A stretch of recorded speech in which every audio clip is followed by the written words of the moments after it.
حسبي ربي جل الله ما في قلبي غير الله نور محمد صلى الله لا إله إلا الله. Syukur kehadirat Allah Subhanahu wa taala atas segala nikmat yang Allah Subhanahu wa taala berikan kepada kita. Dengan nikmat tersebut, pandai-pandailah kita sebagai hambanya Allah untuk memperbanyak kalimat di dalam keseharian kita mengucapkan alhamdulillah atas segala syukur dan menunaikan segala apa yang diperintahkan oleh Allah Subhanahu wa taala dengan mensyukuri segala nikmat yang Allah Subhanahu wa taala berikan kepada diri kita. Jadi banyak melakukan taat kepada Allah dengan rasa syukur kepada Allah Subhanahu wa taala. Nah, mudah-mudahan dengan hadirnya kita di tempat yang mulia di majelis kita Miftahul Jannah ini, mudah-mudahan Allah Subhanahu wa taala mengampuni segala dosa dan kesalahan kita. Mudah-mudahan Allah Subhanahu wa taala menjadikan kita sebagian daripada hambanya yang istiqomah, ya, yang istiqomah selalu untuk mau datang ke majelis khair. Mudah-mudahan dijadikan oleh Allah Subhanahu wa taala hatinya mendapatkan jalan hidayah oleh Allah Subhanahu wa taala dan mendapatkan ilmu yang bermanfaat. Amin Allahumma amin Allahumma amin. Nah, di sini saatnya ketika kita berada di majelis ini kita mengamalkan apa yang diajarkan oleh Al-Habib Abdullah dalam kitabnya Adab Sulukil Murid. Ya, di pertemuan kemarin beliau menyebutkan di dalam kitabnya Adab Sulukil Murid bahwasanya ya, manusia ini memiliki daripada hawa nafsu, memiliki daripada hawa nafsu. Nah, asal mula kata beliau nafsu kita, asal mulanya nafsu ini dia pertama golongannya yang disebut dengan apa kemarin? Nafsu apa? Ada yang ingat ya? Nafsu ammarah. Yaitu nafsu ammarah. Nafsu ammarah ini adalah ya'mur bisu. Condongnya yamilu ila su. Dia itu condong mengajak kepada kita kepada segala keburukan. Itu nafsu awal yang ada di dalam tubuh kita. Kata Abdul Haddad. Kemudian seandainya seseorang itu sudah mengetahui di mana posisi dirinya, nafsunya di mana, yang selalu mengajaknya kepada keburukan, kejelekan, kemaksiatan, kepada syahwat, maka ketika dia sudah tahu, maka dia pun ingin mendekatkan diri kepada Allah Subhanahu wa taala, harus melewati rintangan atau benteng yang pertama ini, yaitu nafsu amarah. Kenapa? Karena seandainya dia pun maju ketika dia mau mendekatkan dirinya kepada Allah, tapi dia masih memiliki nafsu amarah, maka nafsu amarah itu akan menjadi benteng yang kuat untuk menghalangi segala kebaikan yang dia inginkan. Terbelok arahnya. Seandainya dia tidak jinakkan nafsu amarahnya, maka walaupun dia berkehendak untuk melakukan kebaikan, maka dia sudah maju namun ditolak oleh nafsunya sendiri. Ditolak oleh nafsunya sendiri. Mau ke majelis taklim, mau sholat, mau aja tapi mau aja, cuman apa? Emang tidak dikerjakan. Makanya tidak sedikit orang yang dia tadi itu kepengen sebenarnya jadi seperti orang lain, kepengen juga hadir ke majelis kayak orang, kepengen juga jadi orang alim, kepengen juga beribadah yang lain, bahkan kadang umur orang itu minta maaf kita duitnya banyak, cuma dia habiskan untuk memenuhi syahwatnya, makanannya yang berlebihan, jalan-jalannya kayaknya ke Eropa kesana kemari, mobilnya banyak bersusun, rumahnya kayak gedung, duitnya banyak. Jabatannya tinggi. Cuma di sebelah rumahnya ada tetangganya yang nggak makan, ada anak yatim yang kelaparan, dia nggak peduli. Kenapa? Karena nafsu ammarahnya tadi itu menghalangi untuk dia untuk melakukan kebaikan. Walaupun karena suatu saat ada terbesit di dalam pikirannya, aku hendak membantu orang, aku hendak menyayangi anak yatim, aku hendak berangkat haji, berangkat umroh, aku hendak ziarah ke sana, hendak ini, hendak aja, hendak aja. Itu yang menghalangi dia untuk sampai tadi apa? An-nafsul ammarah. Dia punya nafsu ammarah. Jadi tujuan kebaikannya apapun, Bu. Kadang berjanji lo kuitan lagi. Ya nama ayah lah, bila tanah ini payu mae, ayo biar. Naik haji biar. Pokoknya biar hendak ziarah ke mana, menjawab kah ke mana, keluar Batam kah, belum bawa. Payu tanahnya. Lalu lahir pulang niat tadi. Ada sedikit orang yang semacam itu. Ada sedikit orang yang semacam itu. Nah, itu semua yang menghalangi mereka tadi untuk sampai melakukan kebaikan tuh parah sampai sudah kemudian terhalang. Itu adalah nafsu amarahnya. Makanya kita latih. Kita punya nafsu ini masing-masing kita latih. Berat, Bu. Melatih hawa nafsu ini memang berat. Makanya Rasulullah SAW mengatakan apa? A'da aduwika nafsukal ladzi baina jambaik. Rasulullah SAW. Paling besarnya musuhmu adalah nafsumu yang ada di dalam dirimu sendiri itu. Bahkan di dalam hadis yang lain Rasulullah SAW mengatakan raja'tu minal jihadil aswar ila jihadil akbar. Ketika Rasulullah SAW pulang daripada perang Badar, Rasulullah mengatakan kita pulang dari perang yang kecil menuju perang yang besar, yaitu memerangi daripada hawa nafsu kita sendiri. Perang kita dilawan hawa nafsu kita terus. Maka dari itu yang kita perang itu apa? Nafsul amarah. Nah, ketika kita tadi itu bisa menjinakkan nafsul amarah, menjinakkan itu kayak apa, Bu? Biar ulama, cara menjinakkan nafsul amarah ini, apa yang dia kepengini tolak. Apa yang dia kepengini tolak. Nah, itu cara menjinakkan nafsul amarah. Kepengen banar nukar wadai untuk sore ini, Bu. Kepengen banar tadi. Aduh sakit. Itu cara menjinakkan nafsul amarah. Apa aja yang kita kepengen ini tentang syahwat tolak. Nah, itu cara menjinakkan daripada nafsul ammarah. Itu nafsul ammarah. Kemudian kata Habib Abdullah Al-Haddad, kalau dia tadi itu bisa sudah menjinakkan daripada nafsul ammarahnya tadi, maka nafsunya tadi akan menjadi lawamah. Tingkatannya menaik menjadi lawamah namanya, Bu. Lawamah. Kemungkinan bujur aja lawamah ini lah artinya lawan bahasa Indonesia. Bahasa Indonesia lemah. Lawamah artinya nafsu itu sudah kada tendensi untuk menjondongkan kepada yang kejelekan lagi kata. Kalau sudahnya kawak. Caranya apa kata Abdullah Al-Haddad kemarin dengan dua cara. Pertama mujahadah.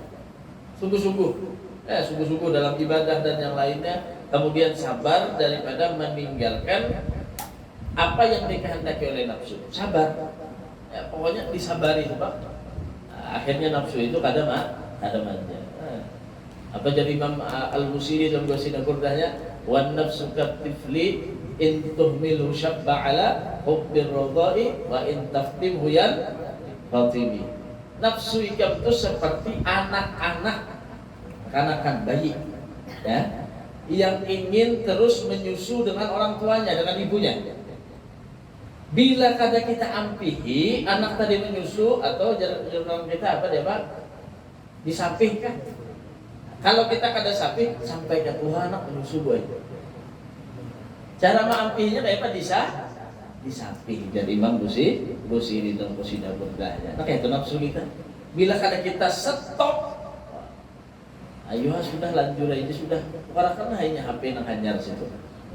Nah, lanjurakan sudah hawa nafsunya supaya puas. Nah ini melanjur hawa nafsu ini akan condong terus kepada keburukan kejelekan. Jadi kita harus bisa menstop kalau itu nafsul amarah, ya, yang condong nafsul amarah itu kepada kejelekan dan keburukan. Awalnya dari perkara yang mubahat. Pertama itu memang yang dituntut oleh nafsu itu bukan langsung yang haram, yang mubah dulu. Makan suruhnya bertambah dulu, ya. Ada puas lagi tambah. Minum, cari minuman yang nyaman, disuruhnya terus tuh nafsu tuh. Jadi sesuatu yang halal dulu, ya, sesuatu yang halal. Makanya kita nih melihat para aulia Allah, Bu, seperti yang sering kita baca di daerah kita ini, siapa yang diperingati baca manaqib Syekh Samman Al-Madani. Itu yang panjang manaqib Sidin tuh, bedanya lawan kita wali Syekh Samman itu bedanya lawan kita sedikit aja sekalinya. Ya lah, Bu. Sedikit aja bedanya. Syekh Samman itu dikatakan dalam manaqibnya, Bu, apabila dikasih bantal, bila hendak tidur dikasih bantal, maka keluh kesah Syekh Muhammad Samman itu seperti orang yang sakit. Dibari bantal boy guring tuh nah. Keluh kesah sih kayak orang yang kada karuan guring. Nah, kenapa? Karena mujahadahnya karena terganggu. Mujahadahnya terganggu. Malamnya karena kada nikmat lagi dalam beribadah kepada Allah Subhanahu. Kenapa? Karena kebanyakan orang guring nang bebantal boy. Tangan guringnya. Jangankan sholat tahajudnya, subuhnya lewat juga. Subhanallah. Syekh Samman itu dikatakan ya sedikit, tidurnya sedikit. Nah kalau kita apa kok? Sedikit tidur. Bedanya sedikit aja Allah Syekh Samman. Idin sedikit tidur, kita sedikit. Apalagi kalau mengikuti HP sudah dibuka di kasur ya Allah sampai guring tuh anak di dada HP. Masya Allah. Kemudian kalau dikasih makan para waliullah, makannya sudah secukupnya. Bahkan Sayyidina Ali karamallahu wajhah, hari raya Sayyidina Ali, Amirul Mukminin, jadi kita namanya begini, gubernur Amirul Mukminin itu Sayyidina Ali. Pada hari raya ditemui di rumahnya ada orang yang datang beelak ke rumah Sayyidina Ali. Ternyata yang dimakan oleh Sayyidina Ali roti kering. Kalau di Arab itu atau di Yaman ya khususnya roti kering itu kayak kayu itu karasnya kalau dicatat itu berbunyi itu. Nah, itu yang dimakan oleh Amirul Mukminin, gubernur jadi kita hari raya. Jadi nang tamu datang tadi, wahai Amirul Mukminin, apakah ini makanan layak bagimu untuk dimakan? Layaklah ini dimakan wahai Amirul Mukminin, tapi sedangkan ini hari raya. Harusnya kan kita makanan hari raya yang nyaman-nyaman, ketupat ada, lontong ada, apalagi Bu, sambalnya macam-macam, buahnya macam-macam, esnya macam-macam, hari raya. Jadi hari pembebasan kayaknya ya lah. Sayyidina Ali Amirul Mukminin makannya roti kering. Jadi diprotes oleh orang yang datangnya hari raya Sayyidina Ali. Jadi Sayyidina Ali apa? Ujar Sayyidina Ali, tiap hari bagiku adalah hari raya, yang mana ketika hari itu aku tidak bermaksiat kepada Allah, maka di sanalah hari raya bagiku. Hari ini hari raya, besok hari raya, besoknya lagi hari raya, dan dimanapun hari yang tidak ada aku sekecil apapun bermaksiat kepada Allah, maka disitulah hari raya bagiku. Ya. Jadi itu termasuk daripada mujahadatun nafas. Bahkan ada sebagian mereka yang mengalihkan adatnya mereka atau minal halalat mereka kepada ibadah. Halalnya tuh makanan yang dikonsumsinya dialihkannya kepada ibadah. Tidak sedikit daripada mereka. Ada wali makan hobi makan kurma. Banyak kalau makan kurma itu kalau duduk bersila itu dikatakan tingginya biji kurma itu melebihi daripada lututnya. Kalau sudah makan kurma banyak kelompok. Bila makan kurma atau hobi, biji kurma itu dikumpulkan lebih tinggi daripada lututnya duduk, artinya banyak mana kalau makan. Wah hilang ini aja, banyak mana makan ini, wah hilang ini. Nah kadang kan kita besarkan gitu. Nah, cuma orang soleh itu sekilas kita melihat sini makan banyak. Habib Salim Asy-Syafiri Allah yarham, belum kalau makan banyak Habib Salim itu. Banyak ulama-ulama kalau makan banyak itu. Ternyata beliau menjawab, berapa biji hitung di sini? Suruh sidin orang datang tadi menghitung sekalinya lebih daripada 200 biji. Kurma tadi nang biji jadi di muka sidin. Nah, di sidin tahulah. Satu biji kurma diganti dengan 2 rakaat salat kepada Allah. Wali Allah. Kalau kita, anda jadi wali lah, Bu. Hitungnya biji nasi itu ganti 2 rakaat. Masya Allah. Maka ujar Sayyidina Ali pun, apabila yang dipikirkan oleh seseorang itu hanya sesuatu yang masuk dari mulutnya, maka tidak ubah harganya di hadapan Allah tidak melebihi daripada apa yang keluar daripada perutnya. Masya Allah.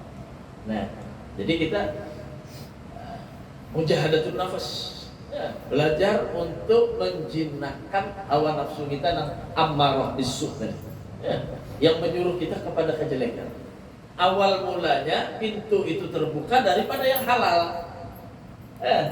Bahkan dikatakan ulama, bila sudah kenyang perut pasti dia menuntut kepada perbuatan malas untuk melakukan taat kepada Allah. Bila sudah malas melakukan taat sama Allah, maka pintu yang satu akan terbuka, akan gampang bagi dia untuk melakukan atau melanggar segala perintah Allah Subhanahu wa taala. Jadi awalnya ini dari perut kita. Nah, itu makanya perlu dijaga-jaga.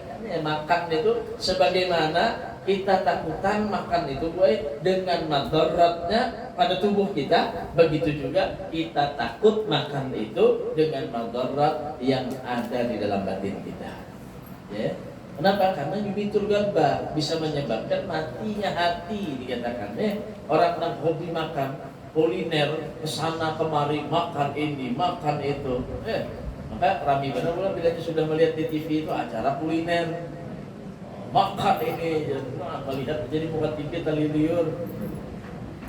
Subhanallah. Nah, jadi itu termasuk juga dalam mujahadatun nafas. Termasuk mujahadatun nafas. Atau min halal, walaupun daripada yang halal mereka latih hawa nafsu mereka. Tidur sekalipun mereka kurangi, diganti dengan ibadah kepada Allah Subhanahu wa taala.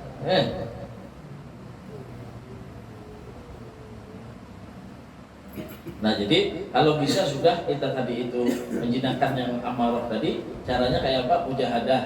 Ya benar-benar mujahadah, kita lawan benar-benar perang kita. Ujar Nabi tadi, perang kecil menuju perang yang besar, yaitu melawan hawa nafsu kita. Kemudian sabar. Ya sabar, kita harus yang namanya musuh kita harus sabar. Ya. Sabar menghadapi musuh kita daripada hawa nafsu itu tadi. Ya. Mukhalafah artinya kita menyalahi daripada dia. Menyalahi daripada nafsu kita. Maka ketika kita dapat itu semua, maka sholat lawamah.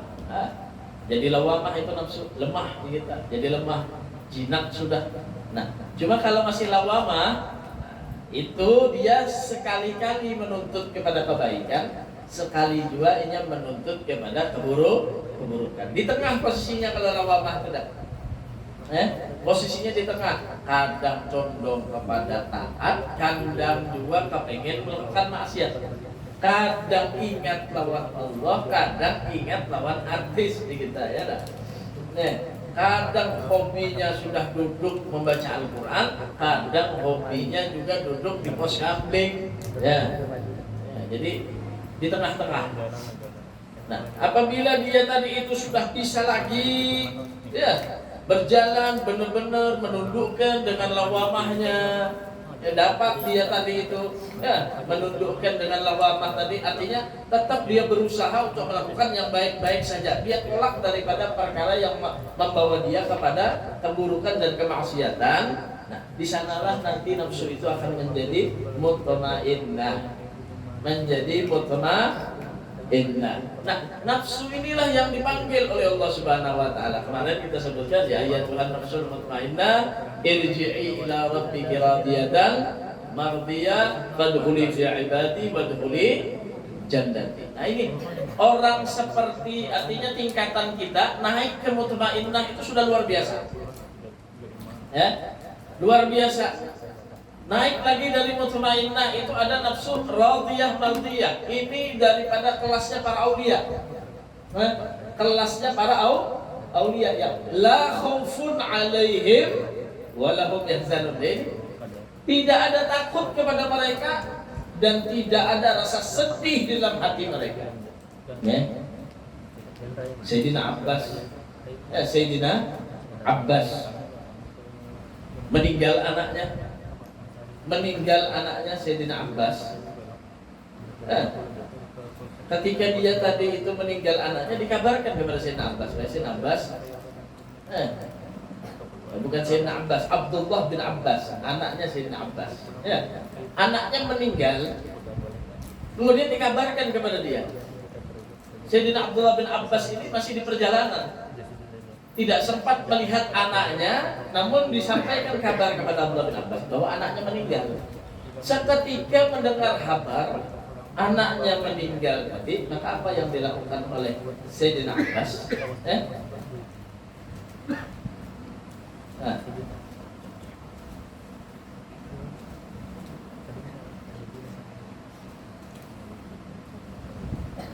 Apa namanya? Ketika mendengar tadi, mendengar apa tadi meninggal anaknya tadi itu meninggal, maka Sayyidina Abbas seketika itu juga langsung sholat 2 rakaat. Langsung sholat 2 rakaat. Mendengar anaknya meninggal dunia. Lalu Sayyidina Abdullah bin Abbas ketika mendengar anaknya meninggal dunia itu langsung sembahyang 2 rakaat. Itu Sayyidina Abdullah bin Abbas. Ya. Bukan seperti kita ya. Husun meninggal anak, menangis jingkar, kuita meninggal menangis jingkar. Kenapa? Karena para aulia Allah itu khaufun alaihim, mereka tidak ada yang ditakutkan, walahum yahzanun, tidak ada yang membuat mereka sedih. Tidak ada yang membuat mereka sedih. Dan Sayyidina Abdullah bin Abbas itu mengamalkan daripada ayat Al-Quran. Jadi apabila sudah mendengar atau dia tadi itu mendengarkan satu kabar atau diuji oleh Allah Subhanahu wa taala, maka gimana? Was-sabri was-shalah. Sabri was-shalah. Sabar kemudian sholat. Ya. Jadi sifatnya orang-orang yang beriman itu apa? Dia bilanya dapat sesuatu dari Allah, entah itu musibah ataupun lebih-lebih nikmat dari Allah Subhanahu wa taala, maka dia akan mendapatkan kesabaran di dalam hatinya, kemudian dia melakukan sholat. Melakukan sholat. Itu Abdullah bin Abbas. Jadi di antaranya juga melatih hawa nafsu kita. Nah, jadilah nafsu tadi mutmainnah. Jadi sudah naik mutmainnah, kemudian naik ke radiyah mardiyah. Ridha dan diridhoi oleh Allah Subhanahu wa taala. Nah, itu para aulia. Itu para aulia. Kemudian naik lagi nafsu tubuh, ada yang namanya nafsu kamilah. Nah, nafsu kamilah. Nah, inilah nafsunya para anbiya. Nafsunya para anbiya. Bagaimana Rasul sallallahu alaihi wasallam itu hawa nafsunya kayak apa? Artinya melatih hawa nafsunya, bahkan sampai dilempari kotoran, sampai diintimidasi, mau dibunuh itu Rasul sallallahu alaihi wasallam, disakiti, difitnah dan semacamnya, itu baginda Nabi Muhammad sallallahu alaihi wasallam. Begitu juga para nabi yang lainnya. Begitu juga para anbiya yang lainnya. Namun dia melatih daripada hawa nafsunya sampai naik ke tingkatan kepada nafsu kamilah, nafsu yang sempurna di hadapan Allah Subhanahu wa ta'ala. Nah, di sini ya. Wa sahibun nafsil mutmainnah, apa namanya dikatakan ini? Fa in rafaqa bi benar. Wa sahibun nafsil mutmainnah. Nah, sampai kita di sini. Wa sahibun nafsil mutmainnah, dan orang yang memiliki nafsul mutmainnah tadi, ya'dhumu ta'ajjubuhu minan nas. Ya, dia seperti yang sebelumnya kita terangkan juga, dia merasa takjub melihat daripada manusia pada umumnya yang dia tadi itu rela berpaling daripada ketaatan kepada Allah. Ya, padahal dia akan mendapatkan dengan taatnya tadi itu kelezatan, kebaikan, ya, kemudian ketenangan kalau dia mau taat sama Allah Subhanahu wa taala. Wa fi iqbalihim 'anil ma'asi, 'alal ma'asi, dan dia merelakan untuk melakukan kemaksiatan dan mengejar daripada syahwatnya ma'a ma fiha minal ghammi wal wahsyati wal mararat. Sedangkan dia tahu ketika dia melakukan maksiat, memenuhi syahwat, yang dia akan dapatkan adalah gundah gelana, akan dia dapatkan kesulitan, kepahitan yang dia dapatkan. Wa yasabu annahum yajidun wa yadukun fil amrayn misla ma yajidun. Ya. Mereka akan mendapatkan apa yang mereka kerjakan dengan hasil yang mereka dapatkan tadi. Ya. Jadi orang-orang nabi isi nafsul mutmainnah itu Bu, heran melihat daripada manusia pada umumnya ya, yang condong untuk meninggalkan ketaatan, rela baik kada sembahyang. Demi hanya mendapatkan uang berapa puluh ribu atau berapa ratus ribu. Bahkan Bu, minta maaf, menjual harga dirinya Bu, hanya untuk mendapatkan duit aja. Subhanallah. Padahal kata orang-orang yang punya nafsul mutmainnah, dia melakukan maksiat semacam itu, apa yang dia dapatkan? Apa yang dia dapatkan? Kerugian, ya. Tambah galau, tambah pusing, tambah pahit, tambah banyak penyakit, tambah diadab, tambah dimurka oleh Allah Subhanahu wa taala. Enggak ada kebaikannya. Orang yang meninggalkan sholat itu enggak ada kebaikan dalam hidupnya. Bahkan dikatakan ketika dia sudah keluar dari rumah, orang enggak sholat, meninggalkan sholat, keluar dari rumah, itu malaikat dan seluruh makhluk Allah yang ada di bumi ini mendoakan dan melaknat kepada orang tersebut. Nyamannya. Begitu juga orang yang sholat, ketika dia keluar dari rumahnya, orang yang sholat keluar dari rumah, maka seluruh makhluk itu, malaikat dan seluruh makhluk mendoakan kebaikan kepada dia. Hatta yarji, sampai dia kembali kepada rumahnya.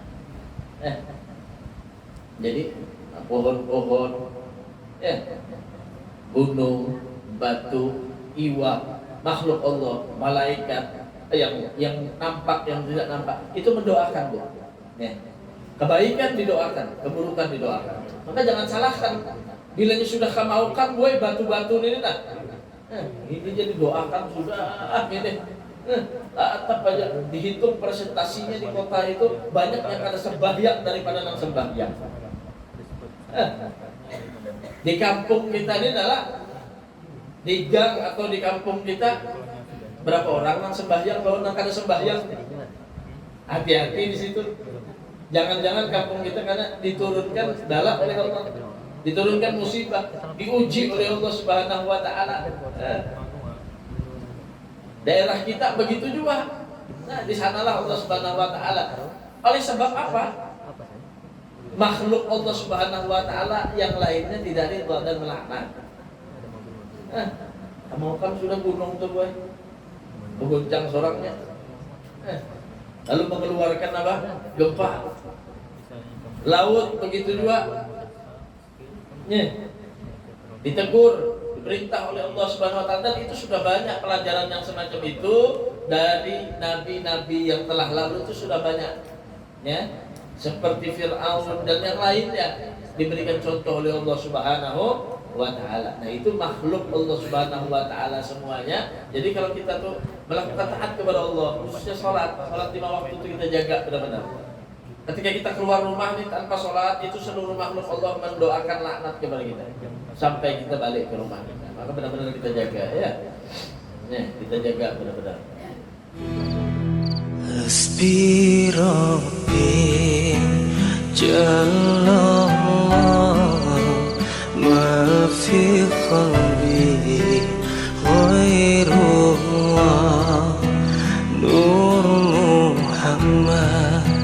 صلى الله لا